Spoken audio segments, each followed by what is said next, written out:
First, live, local. This is Fox 12 Now. And once again, welcome back to Fox 12 Now. I'm Greg Nibbler, as always. Thanks for joining us wherever you're watching us. We appreciate it. I say it every time because I mean that. So whether you're watching on the Fox 12 Oregon app, the website, or any of our other social media channels, wherever you find us on whatever platform we're on, thanks for doing so. Today, we're going to be talking to Ben Platt. Now, you may already know that name. If you don't, he is a Tony winner, an Emmy winner, and a Grammy winner. Still working on the Oscar, but you know, pretty good resume so far, and also has a new album coming out. So it's called Honeymind. He's going to be here in Portland on July 25th, performing at Keller Auditorium. So we talk about that, and he had just gotten off of a several-week residency in New York, and is currently out on tour right now across the country. But like I mentioned, coming here to the Northwest on July 25th. So we cover a wide range of things in this conversation, and we'll just get right to it right now. Here it is, Ben Platt on Fox 12 Now. Well, Ben, thank you, very much for having some time here to talk about this. And, I want to talk about all of your achievements, and you have so many things that you're amazing at, and I want to get into all those. But I wanted to start off with one thing that I feel like you're not good at, and that is taking a break, because I can't believe you're going straight from having the album out right into a tour, New York residency, and then like a whole bunch of dates all around the country. How do you manage yourself and maintain yourself while having a schedule like that?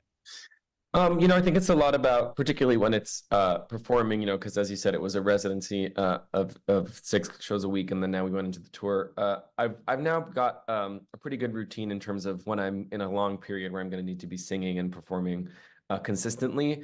I drink a lot of water. I have my giant water with me. I take some supplements. I have a certain sleep schedule I try to adhere to, certain dietary things that I avoid. I try to exercise, just anything I can do that's in my control. I think another part of it is just like emotionally releasing the fact that like it's not completely in my control, my health, and like I can only keep myself as well as I can. And if something happens, something happens.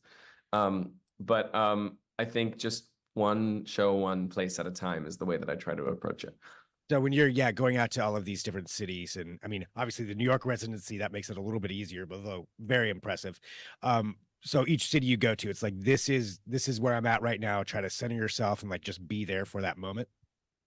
Yeah, exactly. And also just get in tune with the energy of each different place, because they're so different, depending on the venue's vibe and the type of people that live there. It's, always very warm, and I've never had a show I haven't enjoyed. It's just, I think trying to be as present as possible so that it doesn't start to all feel like one blur, and I can really appreciate each individual place for all it has to offer.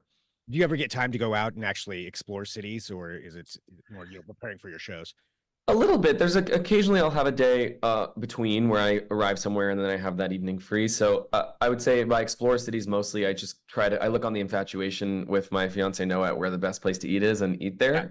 That's the main thing I can do. I can't really go out since I'm singing so much, but I try to get a literal taste of each place. Yeah, no, that's amazing. I mean, and that is a good way to experience the city too, is find out where everybody's eating, what the best. Do you have any recs for when I'm in? I do have a night in Portland, so do you have any favorites?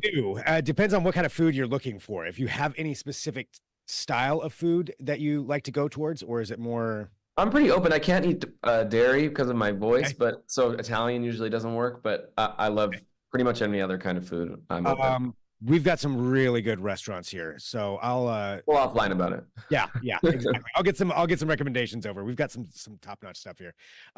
So with this tour, with this new album, what, going back to that actually for the album side, what went into the album for you as far as what did you go in with it, a goal that you wanted to accomplish with this as far as the music, or did it just kind of come to you as you were writing this album?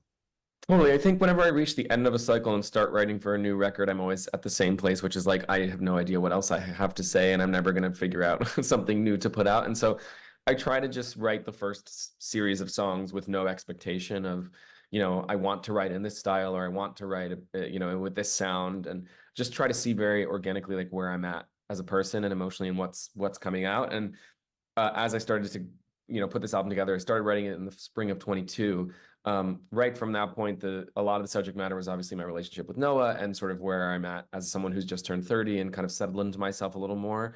And I think that the kind of unadorned, like very plaintive, straightforward sound of this more Americana kind of folk space just ended up really being a great home for a lot of that subject matter. And so as I started to hear what these things sounded like and the songs that I liked the most sounded like, I think that's when I became a more like conscious participator in trying to write in that space, and particularly at the crossroads of like that kind of Fleetwood Mac, Paul Simon, James Taylor sound, and like a super queer perspective. I think the idea of like combining those two worlds became super exciting to me.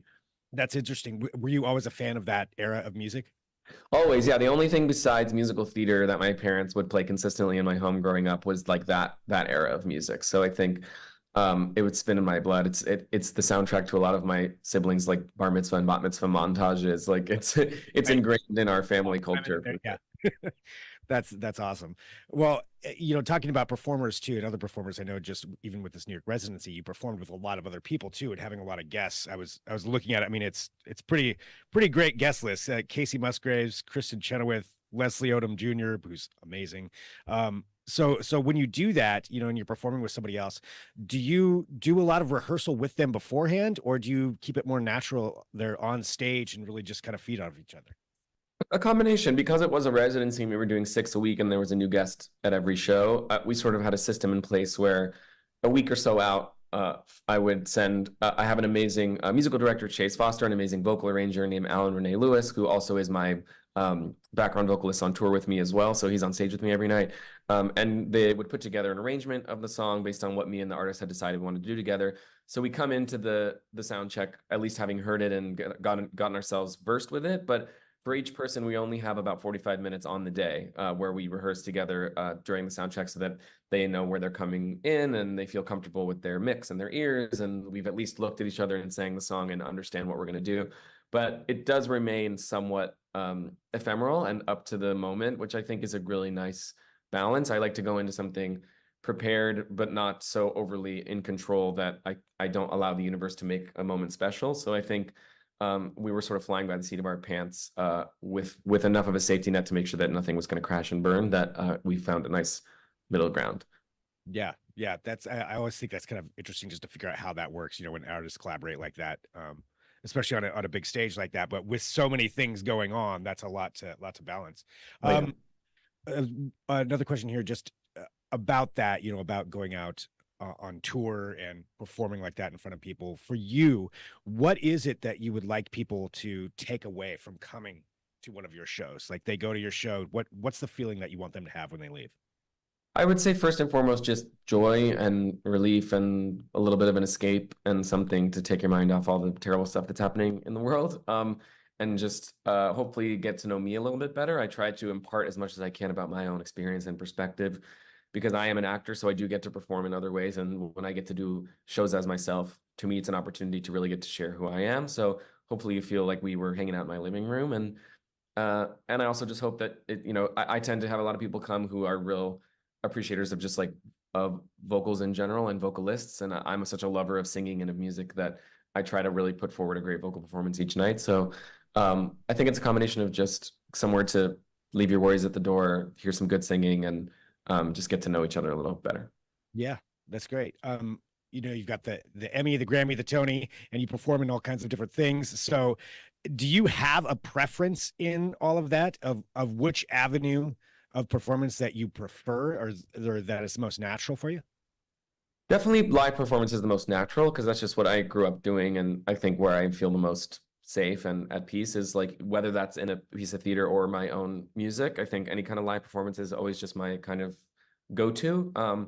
But I think that the great joy and privilege of my career, which I hope continues, is the fact that I have been able to sort of switch lanes so much that it allows me to appreciate the medium that I'm not doing, in the sense that you can really invest in something and have an experience, and it can make you appreciate the things about another art form or medium that you were getting either tired of or that were becoming grating. You can learn to miss them and want to return to them. So I really love the opportunity to be able to do all sorts of things. But if I was on, it was sort of like a desert island choice, certainly live performance would be my first love. That'd be the one. Well, you know what? Since you mentioned desert island, do you have a desert island album of all time? Do you have one favorite album out of all that stuff that you listen to? Oh God. I'm gonna just sorry, I just threw that one out after you said that, but I'm gonna disqualify musical theater albums, because then we'll be here forever. But a proper album, I mean, it's a toss up between, I would say, Tapestry, Carole King, and probably Graceland, Paulsheim. All right. You see, you're true to that era that you just mentioned right there. So that's definitely follows in. Well, Or Beyonce self-titled also.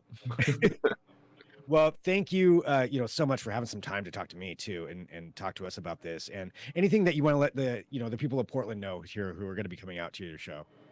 I'm really excited to see it's going to be on the very last leg of my tour, so I'm really going to be able to just throw it out on the stage because I won't have to be conserving so much for the rest of the tour, and I'll be given my last bits of energy. So I think it's going to be a really fun, really special night, and I'm excited to see you there. Awesome, and we'll find a place for you to eat. So sounds good. Lots of choices. All right, thanks, Ben. Really appreciate it. Nice to meet you. Yeah, you too. All right, big thank you to Ben Platt there for joining us here on Fox 12 Now. And again, thank you to all of you for joining us as well.